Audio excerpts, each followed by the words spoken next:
নমস্কার বন্ধুরা, আমি শ্বেতা। আমার এই চ্যানেলে আপনাদের সবাইকে স্বাগত জানাই।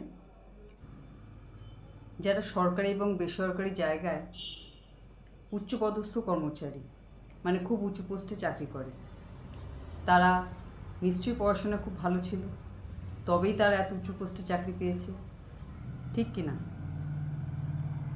এবার তারা যখন কোনো দুর্নীতির সাথে জড়িয়ে যায়, তখন কি মনে হয়?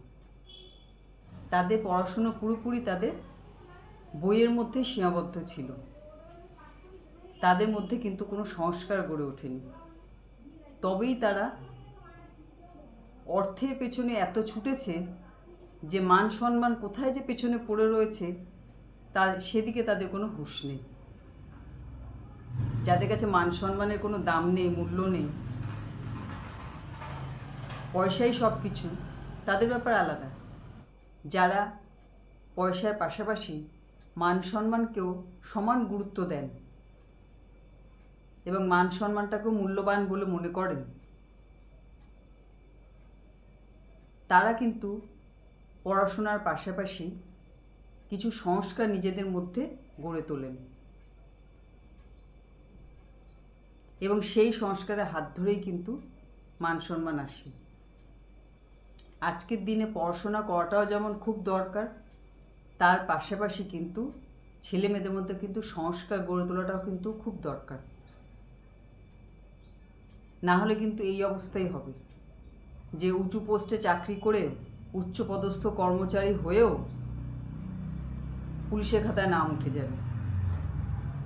ছেলে মেয়েদের মধ্যে সংস্কার গড়ে তোলার ব্যাপারে কিন্তু পরিবারের সবাইকে কিন্তু দায়িত্ব নিতে হবে, কারণ বাইরের যে সামাজিক অবস্থা তাতে কিন্তু এই জিনিস সম্ভব না।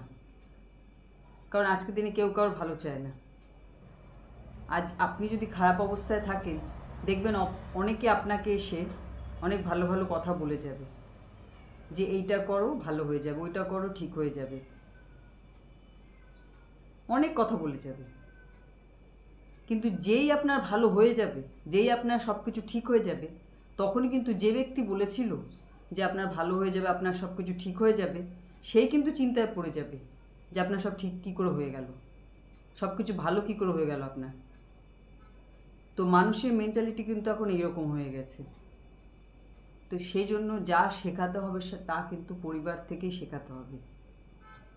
যদি মান সম্মানকে মূল্যবান মনে করেন, তাহলে কিন্তু ছেলে মেয়েদের মধ্যে পড়াশোনার পাশাপাশি কিন্তু সেই সংস্কার গড়ে তুলুন, সেই ভ্যালুস গড়ে তুলুন, সেই মূল্যবোধ গড়ে তুলুন, যাতে তারা সত্যিকারের মানুষ হতে পারে।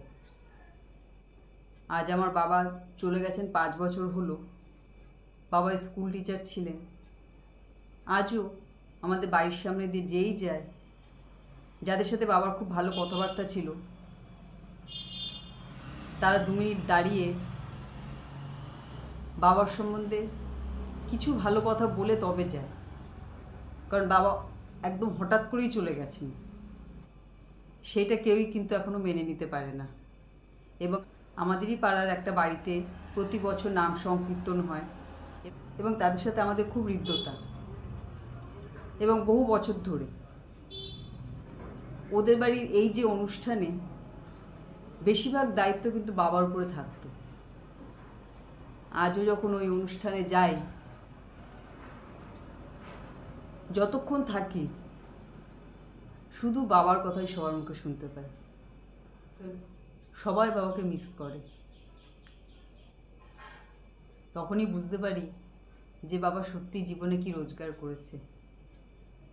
অর্থ, ধন, সম্পত্তি কিছুই যেমন মানুষ নিয়ে যায় না, কিন্তু মান সম্মানটা কিন্তু মানুষ সঙ্গে নিয়েই যায়।